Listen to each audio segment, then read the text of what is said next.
This is time that we discuss Philip Sidney, the Renaissance scholar. And he has been called a Renaissance scholar, one of the prominent figures in the Elizabethan period. We know Philip Sidney as a writer of poetry, plays, and criticism. And now we concentrate on Philip Sidney as a critic. And we have in our mind the collection of poems written by him, the sonnets written by him, the love sonnets, entitled Astrophel and Stella. There are 108 sonnets plus 11 songs. And they are addressed to his lady love, Penelope de Vraix. Sidney fell in love with a lady named Penelope de Vraix, and it was a miserable affair. And de Vraix got married with Lord Rich, and she was called Lady Rich. And she has been a noted figure in the literary field also, Lady Rich, a very beautiful lady. And there are people who say that Shakespeare produced his sonnets addressed to Lady Rich. Lady Rich is also a competitor as the Dark Lady. And Philip Sidney produced his sonnets addressed to Penelope de Vraix. And she got married with Lord Rich, and Sidney also got married with Frances.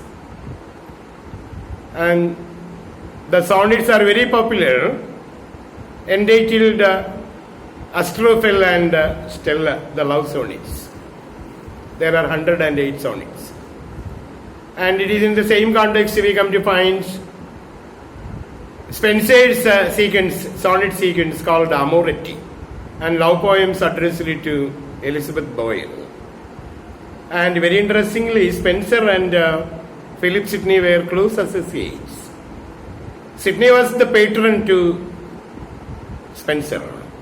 Spenser was financially protected by Sidney. Sidney belonged to a noble family, and he had the Wilton Castle also under his control, and he used to write his poems sitting at the Wilton circle of poets. And he used to remain in the Wilton Castle writing his famous literary pieces like Arcadia.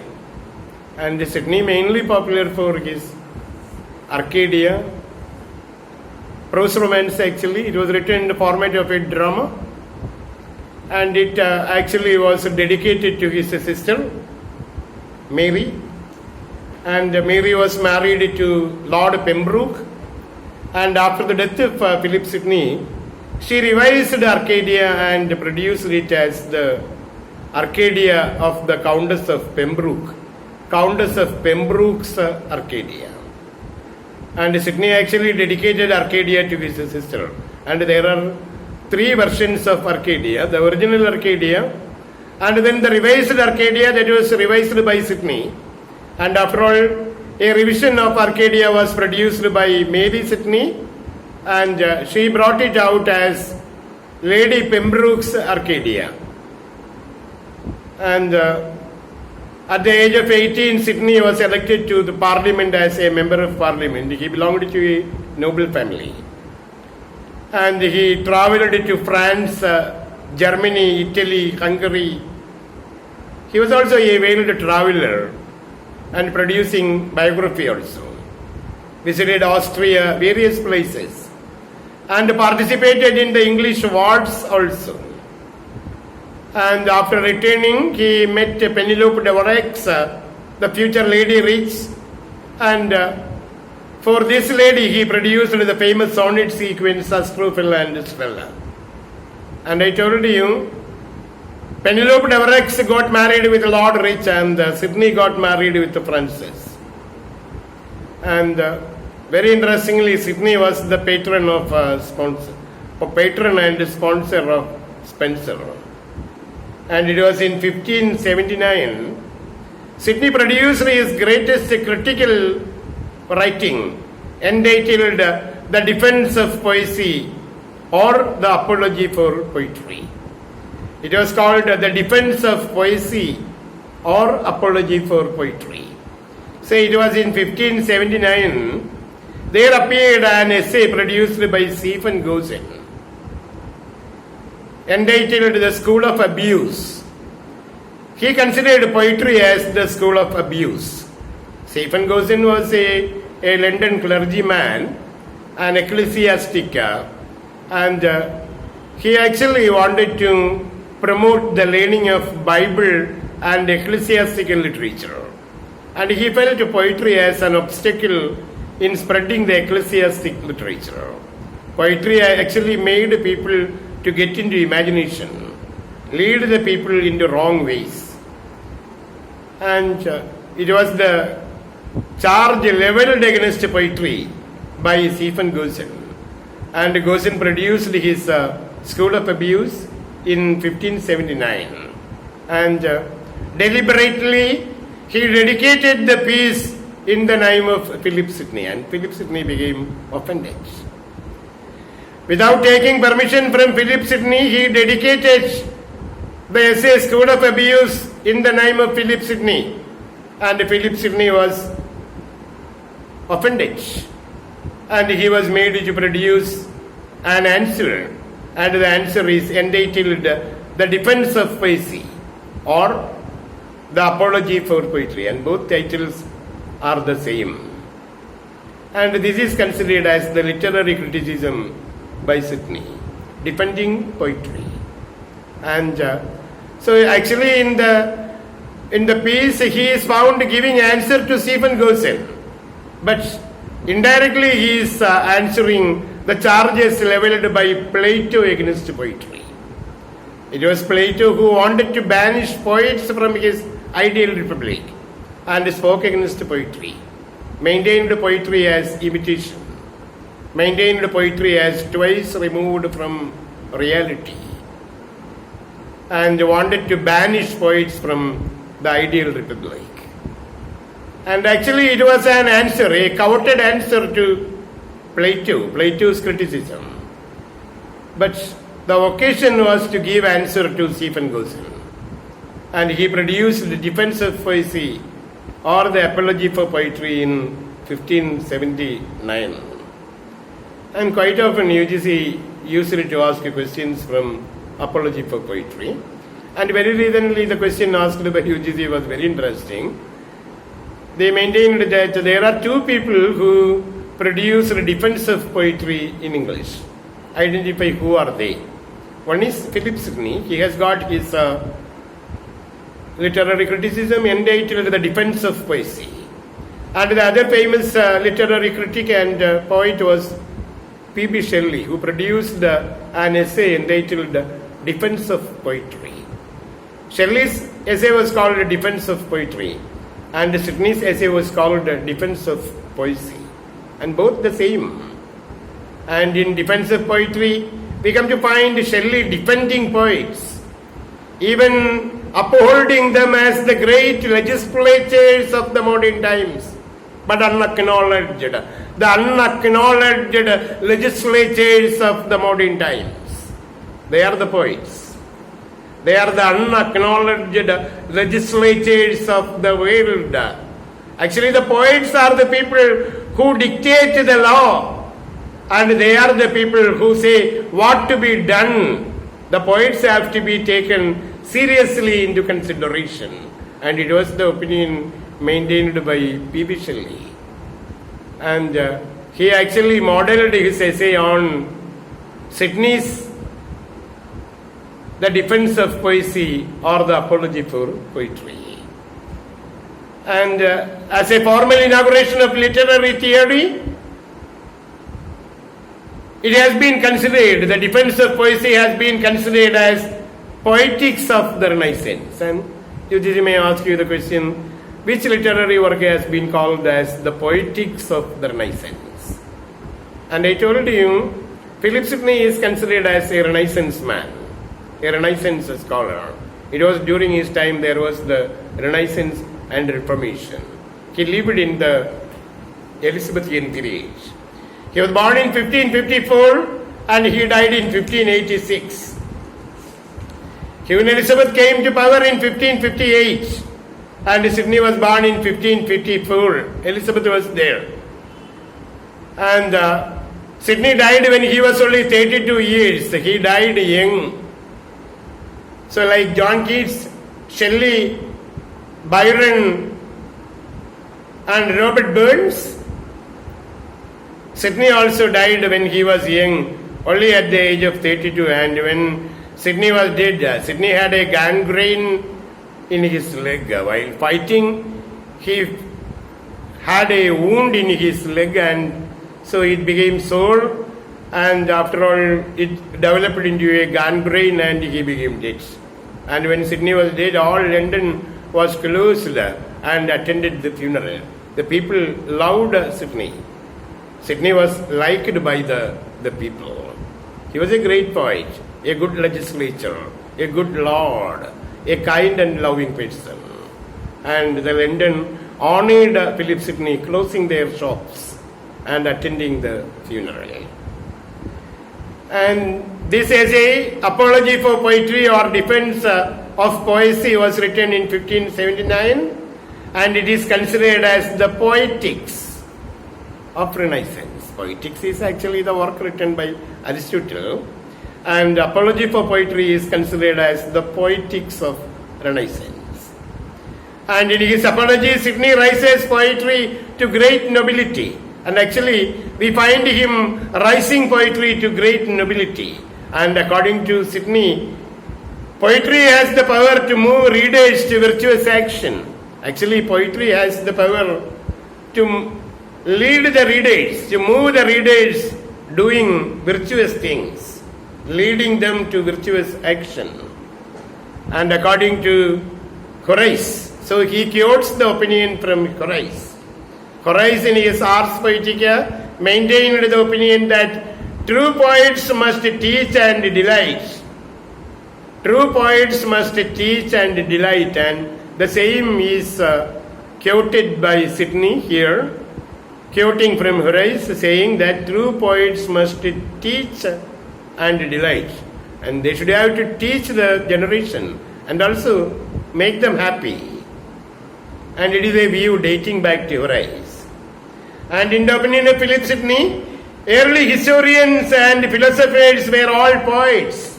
History was written in a poetic format, and the philosophers also maintained their views in a poetic format. For example, Plato, who stood against poetry, was also a poet. His writings seemed to be highly poetic. The dialogues produced by Plato can be considered as poetic, and therefore Plato, even though criticized poetry, was also a poetic person. And in the opinion of Sidney, poetry has universality of appeal. And poetry softens the hard hurts of the barbarians. So on hearing a song, the barbarians also change, and we come to find that there is music therapy.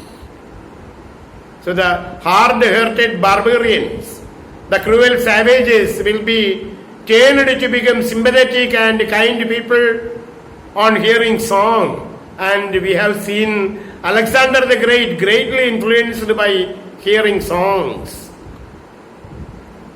So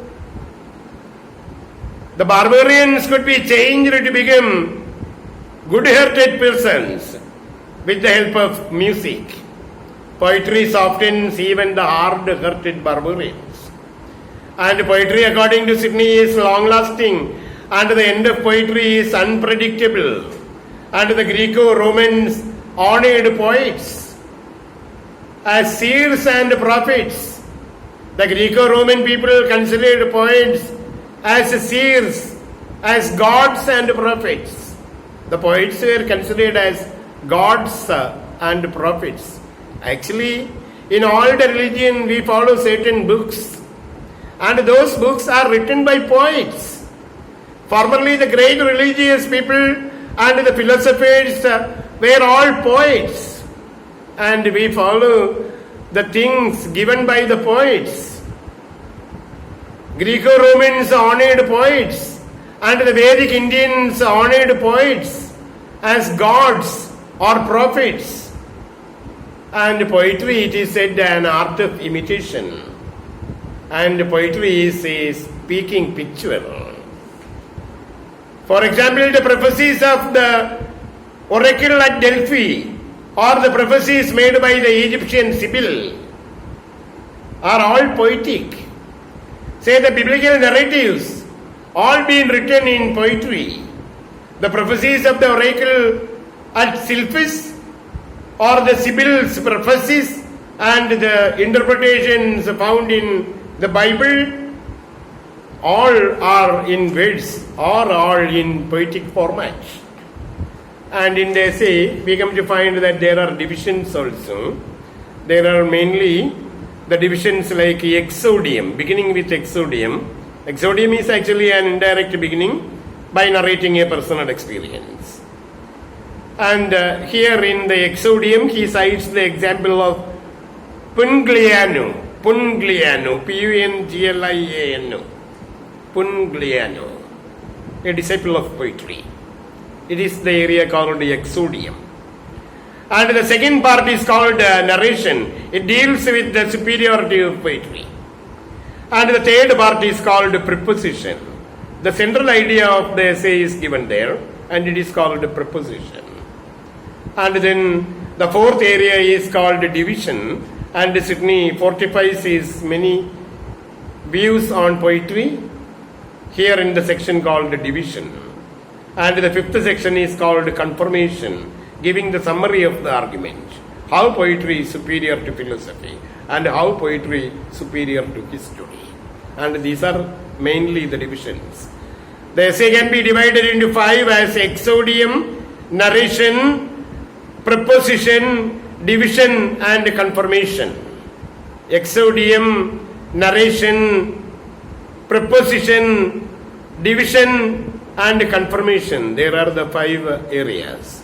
According to Sidney, poets are the fathers of learning. Philosophers and historians have in the beginning appeared under the mask of poets. In the ancient times, the philosophers and historians appeared under the mask of poets. They were all poets.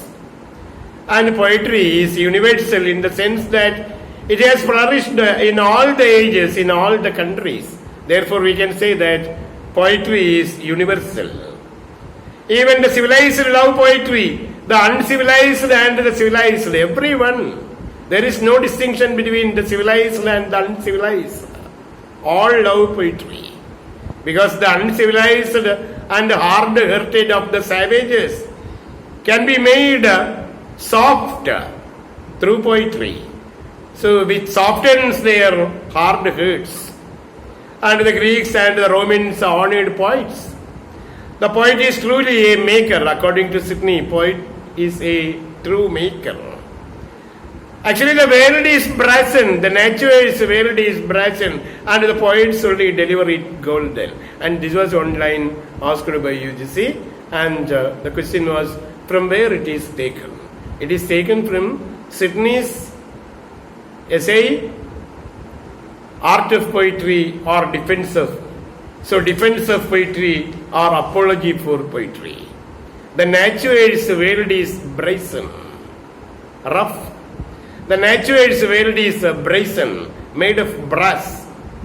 And the poets are the people who deliver it into golden. The brazen world is made into a golden veiled by the poets. And the poet is a prophet also. The oracles of Delphos, the prophecies made by the Delphi oracles, and the prophecies made by the Sibyl, they were all delivered in words. Say the Psalms in the Bible are nothing but songs. So everywhere we come to find the importance and the superiority of poetry. And the Psalms in the Bible, the prayer songs attached in the Bible are really songs, poems. And poetry is a speaking picture, and its end is to teach and delight. Poetry is a speaking picture, and the end of poetry is to teach and delight. And Sidney divides poetry into three broad divisions. What are they? They are religious poetry, philosophic poetry, and true kind of poetry. According to Sidney, there are three kinds of poetry: religious poetry, philosophic poetry, and the right or true kind of poetry. And religious poetry praises God, and philosophic poetry imparts knowledge, and true poetry may be subdivided as heroic, elegiac, lyric, tragic, comic, satirical, pastoral. The different variety of poetry can be included in the broad title true poetry or great poetry or right poetry. And poetry can be divided into three: religious, philosophic, and true kind of poetry. Religious poetry praises God, and philosophic poetry imparts knowledge, and true poetry again can be divided into heroic, elegiac, lyric, tragic, comic, satiric, pastoral, etc. And Sidney, towards the end of the essay, answers the several charges made by Gosen. According to Gosen, poetry is useless and a waste of time. Gosen maintained the idea that poetry is useless and it is a waste of time. And Sidney answers that poetry is conducive to virtuous action. Poetry is helpful to virtuous action. Poetry leads people to do virtuous things. And Stephen Gosen maintained that poetry is useless, but poetry is useful. He maintained that poetry is a waste of time, but it is actually no waste of time. It helps people to get into the virtuous world. And Gosen's view of poetry is that it is the mother of lies, and it was one point asked by UGC, so very recently. Gosen maintained the opinion that poetry is the mother of lies and it has wanton and corrupting influences. It was the opinion made by Stephen Gosen. Poetry is the mother of lies. That poetry has wanton and corrupting influences, and Sidney refutes it, saying that the poet has never told you that he will tell only truths. The poet has never told you that he will tell only truths. And therefore there is no right for anyone to call the poets liars. The poets can't be called liars because the poets never affirmed that they would tell only truths. This is the reason why there is no reason to call, there is no justice in calling the poets as liars.